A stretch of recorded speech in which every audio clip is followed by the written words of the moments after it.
నమస్కారం. స్వతంత్ర ఫోకస్ కార్యక్రమానికి స్వాగతం. అమెరికా అధ్యక్షుడు డొనాల్డ్ ట్రంప్ ప్రారంభించిన టారిఫ్ వార్ ఇప్పుడు ఒక అమెరికా చైనా మధ్య పోరుగా మాత్రమే లేదు.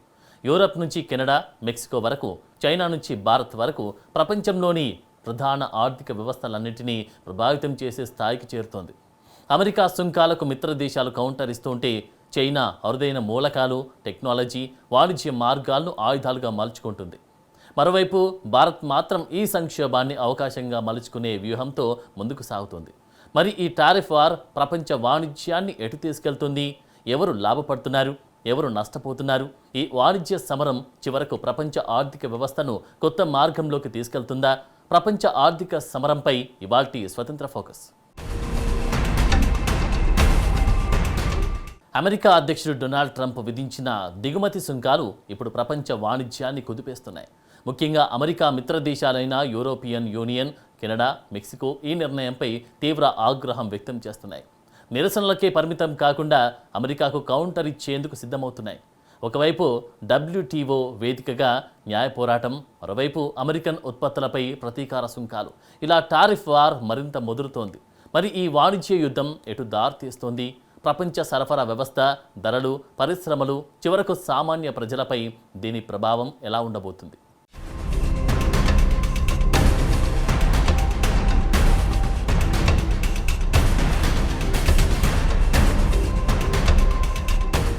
అమెరికా పెంచిన దిగుమతి సుంకాలు ప్రపంచ వాణిజ్యంలో కొత్త ఉద్రిక్తతలకు తెరతీశాయి. ముఖ్యంగా యూరోపియన్ యూనియన్, కెనడా, మెక్సికో వంటి అమెరికా మిత్ర దేశాలు ఈ నిర్ణయాన్ని తీవ్రంగా వ్యతిరేకిస్తున్నాయి. తమ దేశాల పరిశ్రమలు, రైతులు, ఎగుమతిదారులపై దీని ప్రభావం పడుతుందని ఆందోళన వ్యక్తం చేస్తున్నాయి. అమెరికా తన దేశీయ పరిశ్రమలను కాపాడుకోవడానికి తీసుకుంటున్న రక్షణవాద విధానాలు పాత వాణిజ్య భాగస్వామ్యాలనే దెబ్బతీసే పరిస్థితి ఏర్పడింది.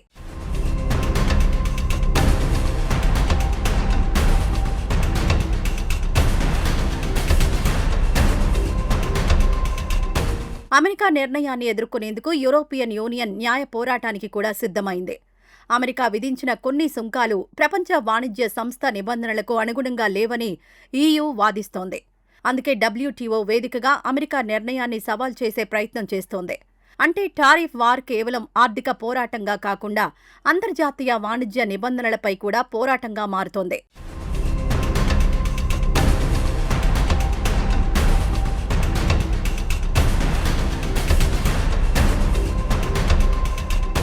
న్యాయ పోరాటంతో పాటు అమెరికాకు ఆర్థికంగా కౌంటర్ ఇచ్చేందుకు కూడా EU సిద్ధమవుతోంది. అమెరికా నుంచి దిగుమతయ్యే కొన్ని మోటార్ వాహనాలు, వ్యవసాయ ఉత్పత్తులు, స్టీల్, విస్కీ వంటి వస్తువులపై ప్రతీకార సుంకాలు విధించే వ్యూహాన్ని రూపొందిస్తోంది. లక్ష్యం ఒక్కటే, అమెరికా ఎగుమతిదారులపై ఒత్తిడి పెంచటం. అమెరికా సుంకాలు తమ ఉత్పత్తులను దెబ్బతీస్తే అదే స్థాయిలో అమెరికన్ ఉత్పత్తులకు కూడా నష్టం కలిగించాలన్నదే EU వ్యూహం.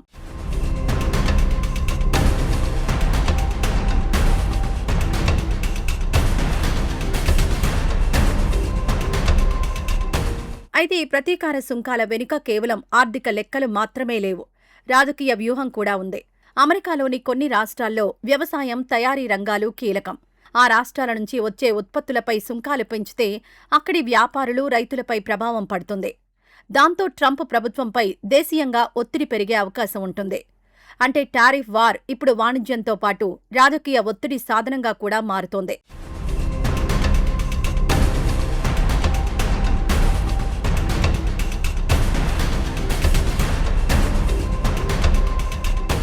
అమెరికా సుంకాలపై కెనడా, మెక్సికో కూడా తీవ్రంగా స్పందిస్తున్నాయి. ఈ దేశాల ఆర్థిక వ్యవస్థలు అమెరికా మార్కెట్తో బలంగా అనుసంధానమై ఉన్నాయి. ముఖ్యంగా ఆటోమొబైల్, వ్యవసాయం, ఇంధనం, తయారీ రంగాల్లో 3 దేశాల మధ్య భారీ స్థాయిలో వాణిజ్యం జరుగుతోంది. ఒక దేశం సుంకాలు పెంచితే మరో దేశం కూడా ప్రతీకార చర్యలకు దిగే పరిస్థితి ఏర్పడుతోంది. దీంతో ఉత్తర అమెరికా వాణిజ్య వ్యవస్థపైనే ఒత్తిడి పెరుగుతోంది.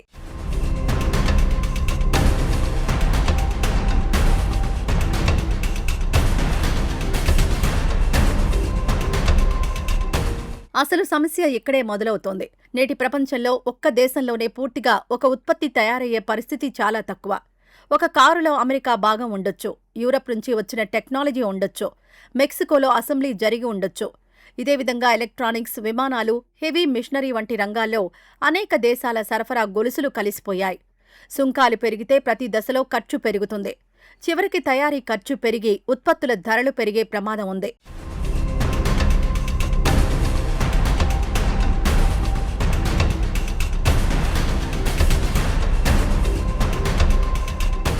దీని ప్రభావం కంపెనీలకే పరిమితం కాదు, సామాన్య వినియోగదారుడిపైనా పడుతుంది.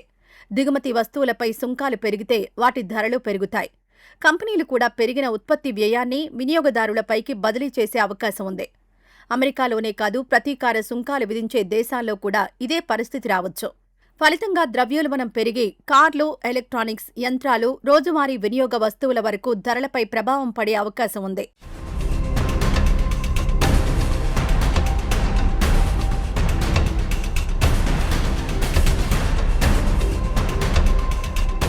ఇక మరో పెద్ద సమస్య కంపెనీలు తమ ఉత్పత్తి కేంద్రాలను మార్చుకోవడం. సుంకాలు ఎక్కువగా ఉన్న దేశాల్లో తయారీ చేయడం ఖరీదైతే కంపెనీలు తక్కువ సుంకాలు ఉన్న దేశాలకు ఉత్పత్తిని మార్చే ప్రయత్నం చేస్తాయి. దీనివల్ల ప్రపంచ సరఫరా వ్యవస్థలో మార్పులు రావచ్చు. కొన్ని దేశాలకు కొత్త పెట్టుబడులొస్తే మరికొన్ని దేశాలు ఉత్పత్తి, ఉద్యోగాలు కోల్పోయే ప్రమాదం ఉంటుంది. అంటే టారిఫ్ వార్ ప్రపంచ పెట్టుబడుల దిశను కూడా మార్చే అవకాశం ఉంది.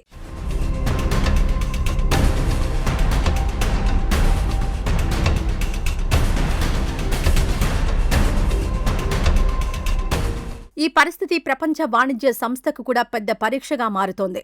దేశాల మధ్య వాణిజ్య వివాదాలను నిబంధనల ప్రకారం పరిష్కరించాల్సిన వ్యవస్థ బలహీనపడితే ప్రతి దేశం తనకు నచ్చిన విధంగా సుంకాలు విధించే ప్రమాదం ఉంటుంది. ఒక దేశం పన్ను పెంచితే మరో దేశం ప్రతీకారం తీర్చుకోవడం, మూడో దేశం కొత్త పన్ను విధించడం మొదలైతే ప్రపంచ వాణిజ్యంలో అనిశ్చితి మరింత పెరుగుతుంది.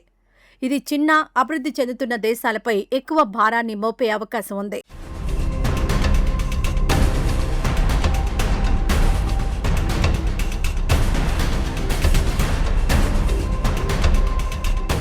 మొత్తంగా చూస్తే చరిత్రలో కూడా టారిఫ్ వార్ తీవ్ర పరిణామాలకు దారితీసిన ఉదాహరణలున్నాయి. 1930లో అమెరికా తీసుకొచ్చిన స్మూత్ హ్యావ్లీ టారిఫ్ చట్టం తర్వాత అంతర్జాతీయ వాణిజ్యం తీవ్రంగా దెబ్బతిన్నది. అయితే గ్రేట్ డిప్రెషన్కు ఇది ఒక్కటే కారణం కాదు. అప్పటికే ఉన్న ఆర్థిక సమస్యలను సుంకాలు మరింత తీవ్రతరం చేశాయని చరిత్ర చెబుతోంది. ఇప్పుడు మళ్లీ ప్రపంచం అలాంటి పరిస్థితిని ఎదుర్కోకూడదంటే అమెరికా, యూరప్, కెనడా, మెక్సికో వంటి ప్రధాన ఆర్థిక వ్యవస్థలు చర్చల ద్వారా పరిష్కారం కనుగొనాల్సిందే. లేకపోతే ఈ టారిఫ్ సమరం దేశాల మధ్య వాణిజ్య పోరాటం నుంచి ప్రపంచ ఆర్థిక వ్యవస్థపై ప్రభావం చూపించే పెద్ద సంక్షోభంగా మారే ప్రమాదం ఉంది.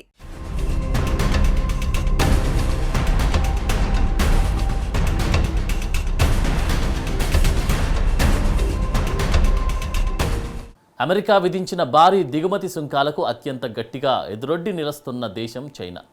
అమెరికా ఒత్తిడికి తలొగ్గేది లేదని బీజింగ్ స్పష్టం చేస్తూనే తన చేతిలో ఉన్న కీలక ఆయుధాలను ఒక్కటొక్కటిగా బయటకు తెస్తోంది. ముఖ్యంగా టెక్నాలజీ, ఎలక్ట్రానిక్స్, ఎలక్ట్రిక్ వాహనాలు, రక్షణ రంగాలకు కీలకమైన అరుదైన మూలకాలపై ఎగుమతి నియంత్రణలు విధిస్తోంది. అదే సమయంలో అమెరికాపై ఆధారపడడాన్ని తగ్గిస్తూ ఆసియా, ఆఫ్రికా, లాటిన్ అమెరికా దేశాలతో వాణిజ్యాన్ని పెంచుతోంది. మరి చైనా ఇస్తున్న ఈ కౌంటర్తో అమెరికాకు ఎంత నష్టం? ప్రపంచ వాణిజ్యంపై దీని ప్రభావం ఎంతవరకు ఉండబోతుంది?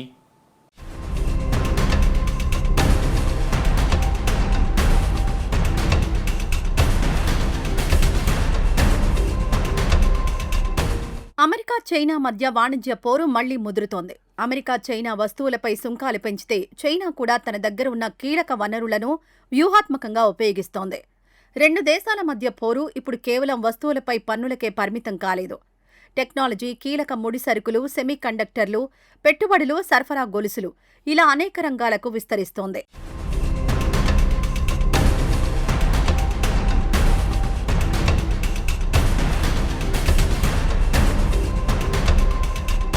చైనా చేతిలో ఉన్న ప్రధాన ఆయుధం అరుదైన మూలకాలు. ఇవి ఎలక్ట్రిక్ వాహనాలు, మొబైల్ ఫోన్లు, ఎలక్ట్రానిక్ పరికరాలు, విమానాలు, రక్షణ పరికరాలు, అధునాతన మ్యాగ్నెట్లు వంటి అనేక ఉత్పత్తులకు అవసరం. వీటి తవ్వకం మాత్రమే కాదు, శుద్ధి, ప్రాసెసింగ్, మ్యాగ్నెట్ తయారీలో కూడా చైనాకు భారీ ఆధిపత్యం ఉంది. అందుకే చైనా ఎగుమతులపై నియంత్రణలు విధిస్తే అమెరికాతో పాటు ఇతర దేశాల తయారీ రంగాలపైన ప్రభావం పడే అవకాశం ఉంటుంది.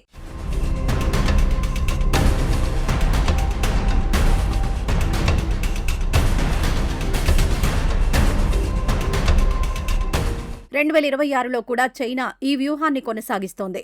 అమెరికా కొన్ని చైనా కంపెనీలపై ఆంక్షలు పెంచిన తర్వాత చైనా 10 అమెరికన్ సంస్థలను ఎగుమతి నియంత్రణల పరిధిలోకి తీసుకొచ్చింది.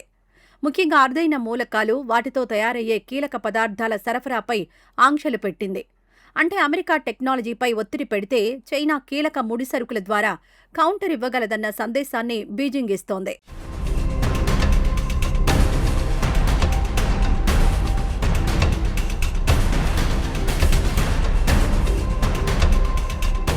అయితే చైనా వ్యూహం అరుదైన మూలకాల దగ్గరే ఆగడం లేదు. అమెరికా మార్కెట్పై ఆధారపడడాన్ని తగ్గించేందుకు చైనా ఇతర దేశాలతో వాణిజ్యాన్ని పెంచుతోంది. ఆసియా దేశాలు, ఆఫ్రికా, లాటిన్ అమెరికా, మధ్య ప్రాచ్య దేశాలతో సంబంధాలను బలోపేతం చేస్తోంది. స్థానిక కరెన్సీల్లో వాణిజ్యం పెంచడం ద్వారా డాలర్పై ఆధారపడడాన్ని కొంత తగ్గించేందుకు ప్రయత్నిస్తోంది.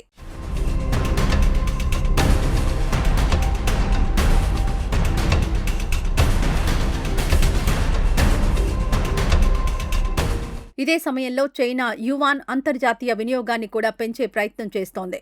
చైనా తన వాణిజ్య భాగస్వాములతో కొన్ని లావాదేవీలను యువాన్ లేదా స్థానిక కరెన్సీలో నిర్వహిస్తోంది. దీనివల్ల డాలర్ ఆధిపత్యానికి వెంటనే ముగింపు వస్తుందని చెప్పలేం. కానీ అంతర్జాతీయ వాణిజ్యంలో డాలర్కు ప్రత్యామ్నాయ మార్గాలను పెంచే చైనా ప్రయత్నాలు మాత్రం వేగం పుంజుకుంటున్నాయి. ఇదే అమెరికాకు దీర్ఘకాలిక వ్యూహాత్మక సవాలుగా మారుతోంది.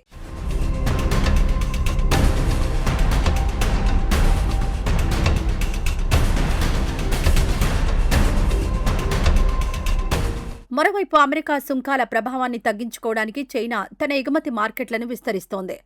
అమెరికా మార్కెట్ ఒక్కటే ఆధారంగా ఉండకుండా ఆసియా, ఆఫ్రికా, లాటిన్ అమెరికా దేశాల్లో కొత్త మార్కెట్లను వెతుకుతోంది. దీంతో చైనా ఉత్పత్తులకు కొత్త కొనుగోలుదారులు లభిస్తే అమెరికా సుంకాల ప్రభావాన్ని కొంతవరకు భర్తీ చేసుకునే అవకాశం ఉంటుంది.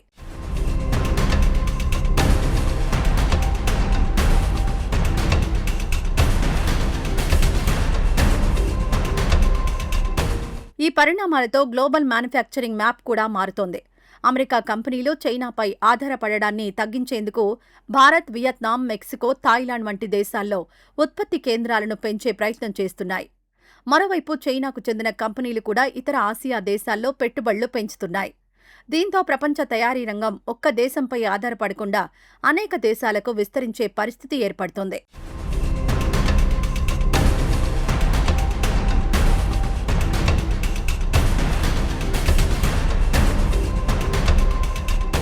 ఇక్కడ మరో కీలక విషయం ఉంది. చైనా నుంచి నేరుగా అమెరికాకొచ్చే వస్తువులపై సుంకాలు పెరిగినా కొన్ని ఉత్పత్తులు ఇతర దేశాల మీదుగా అమెరికా మార్కెట్కు చేరే అవకాశం ఉంది. దీంతో అమెరికా ఇప్పుడు కేవలం చైనా దిగుమతులనే కాకుండా ఇతర దేశాల నుంచి వచ్చే సరఫరా గొలుసులను కూడా నిశితంగా పరిశీలిస్తోంది. ఫలితంగా మెక్సికో, వియత్నాం, మలేషియా వంటి దేశాలకు కూడా వాణిజ్య ఒత్తిళ్లు పెరిగే అవకాశం ఉంది.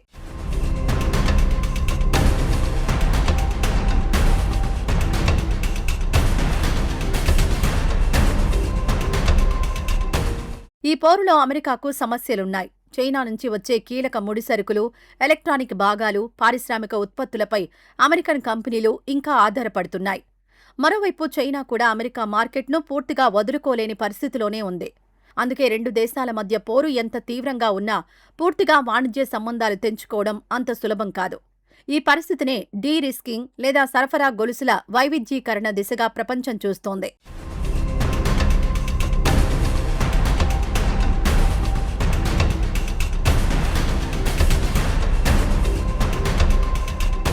మొత్తానికి అమెరికా, చైనా టారిఫ్ వార్ ఇప్పుడు కేవలం రెండు దేశాల మధ్య వాణిజ్య పోరాటం కాదు.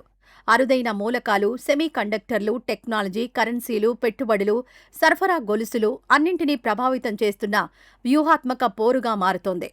చైనా తన కీలక ముడిసరుకుల ఆధిపత్యాన్ని ఉపయోగిస్తుంటే అమెరికా టెక్నాలజీ, ఆర్థిక శక్తి, మిత్రదేశాల నెట్వర్క్ను ఉపయోగిస్తోంది. ఈ పోరు కొనసాగితే ప్రపంచం ఒకే గ్లోబల్ మార్కెట్గా కాకుండా పరస్పరం పోటీ పడే వాణిజ్య బ్లాకులుగా విడిపోయే ప్రమాదం ఉంది. అదే జరిగితే దాని ప్రభావం అమెరికా, చైనాలకే కాదు భారత్ సహా ప్రపంచంలోని ప్రతి పెద్ద ఆర్థిక వ్యవస్థపై పడే అవకాశం ఉంది.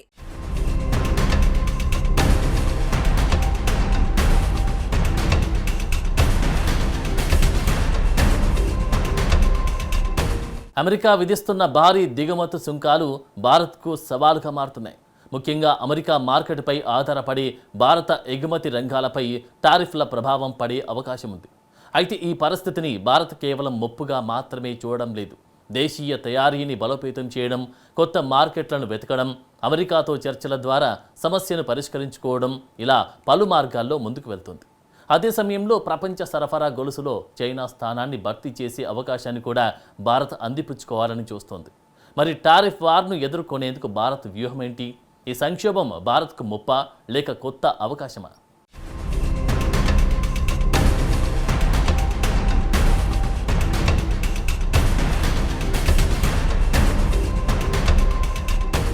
అమెరికా సుంకాల ప్రభావం భారత్ పైన పడే అవకాశం ఉంది. ముఖ్యంగా స్టీల్, అల్యూమినియం, ఆటో విడిభాగాలు, ఫార్మా, టెక్స్టైల్, ఎలక్ట్రానిక్స్ వంటి రంగాలకు అమెరికా మార్కెట్ చాలా కీలకం. అక్కడ సుంకాలు పెరిగితే భారత ఉత్పత్తుల ధరలు పెరిగి పోటీ సామర్థ్యం తగ్గే అవకాశం ఉంటుంది. అందుకే టారిఫ్ల ప్రభావాన్ని తగ్గించేందుకు భారత్ ముందుగానే వ్యూహాలు రూపొందిస్తోంది.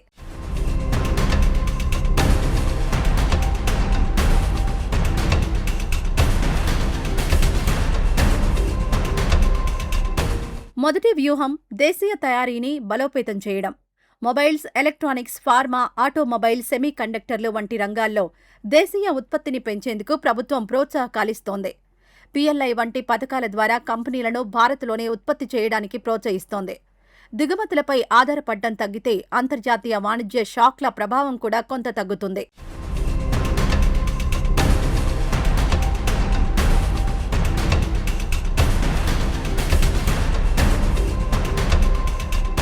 మరోవైపు అమెరికాతో నేరుగా వాణిజ్య యుద్ధానికి దిగడం కంటే చర్చల ద్వారానే సమస్యను పరిష్కరించుకోవాలని భారత్ ప్రయత్నిస్తోంది. రెండు దేశాల మధ్య వాణిజ్య చర్చల ద్వారా కీలక రంగాల్లో సుంకాలను తగ్గించడం లేదా మినహాయింపులు పొందడం లక్ష్యంగా పెట్టుకుంది. అంటే ప్రతీకార సుంకాలతో పరిస్థితిని మరింత దిగజార్చడం కంటే చర్చల ద్వారా భారత ఎగుమతులకు అనుకూలమైన వాతావరణం తీసుకురావడానికే భారత్ ప్రాధాన్యత ఇస్తోంది.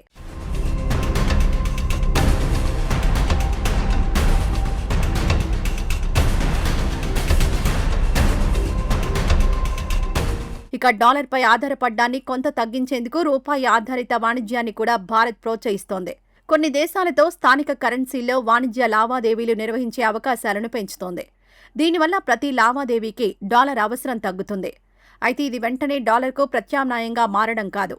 అంతర్జాతీయ వాణిజ్యంలో రూపాయి వినియోగాన్ని క్రమంగా పెంచే ప్రయత్నంగా చూడాలి.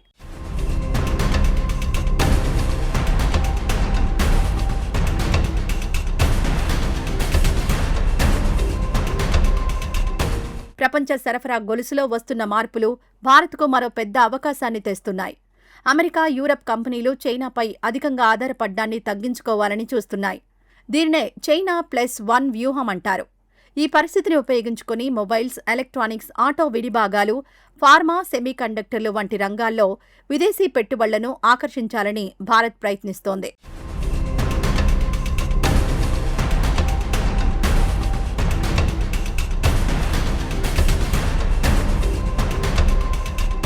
టారిఫ్ వార్ వల్ల మరో అవకాశం కూడా ఏర్పడుతోంది.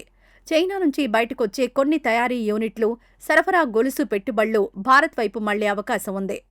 అయితే ఈ పెట్టుబడులు ఆటోమేటిక్గా భారత్కు రావు. మౌలిక వస్తువులు, నైపుణ్యం కలిగిన కార్మికులు, వేగవంతమైన అనుమతులు, పోటీ ఉత్పత్తి ఖర్చులు ఇవన్నీ అందుబాటులో ఉంటేనే భారత్ ఈ అవకాశాన్ని పూర్తిగా ఉపయోగించుకోగలదు.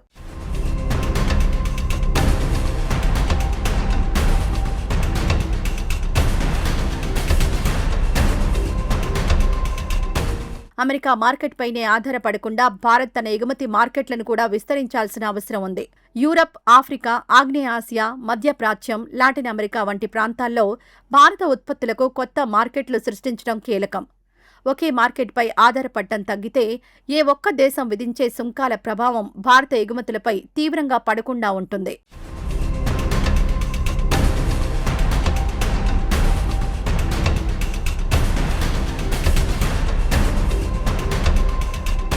ఇక గ్లోబల్ సౌత్ దేశాలతో కలిసి పనిచేయడం కూడా భారత్కు కీలకం. ఆఫ్రికా, ఆసియా, లాటిన్ అమెరికా దేశాలు కూడా పెద్ద ఆర్థిక వ్యవస్థలు విధించే టారిఫ్ల ప్రభావాన్ని ఎదుర్కొంటున్నాయి. అందుకే WTO వంటి అంతర్జాతీయ వేదికలపై నిబంధనల ఆధారిత వాణిజ్య వ్యవస్థకు భారత్ మద్దతిస్తోంది. బ్రిక్స్, గ్లోబల్ సౌత్ వంటి వేదికల ద్వారా కూడా అభివృద్ధి చెందుతున్న దేశాల ప్రయోజనాలను ముందుకు తీసుకెళ్లే ప్రయత్నం చేస్తోంది.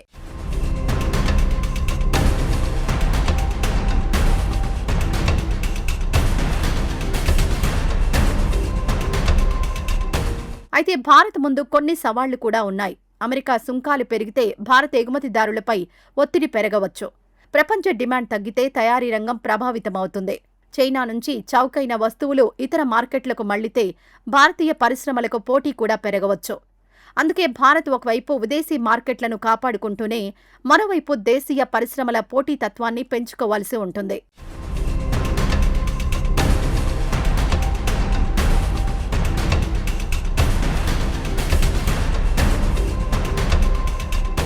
మొత్తంగా చూస్తే అమెరికా టారిఫ్ వార్ భారత్కు ముప్పుతో పాటు ఒక అవకాశాన్ని కూడా తెచ్చింది. అమెరికా మార్కెట్లో సుంకాల ఒత్తిడి పెరిగితే కొన్ని భారత రంగాలకు నష్టం తప్పకపోవచ్చు. కానీ అదే సమయంలో ప్రపంచ కంపెనీలు చైనాకు ప్రత్యామ్నాయ తయారీ కేంద్రాల కోసం చూస్తున్నాయి. ఆ అవకాశాన్ని భారత్ అందిపుచ్చుకోగలిగితే పెట్టుబడులు, తయారీ, ఉద్యోగాలు, ఎగుమతులు పెరిగే అవకాశం ఉంది. అందుకే టారిఫ్ వార్ను ఎదుర్కోవడమే కాకుండా మారుతున్న ప్రపంచ వాణిజ్య వ్యవస్థలో భారత్ తన స్థానాన్ని మరింత బలపరుచుకోవడమే అసలు లక్ష్యం.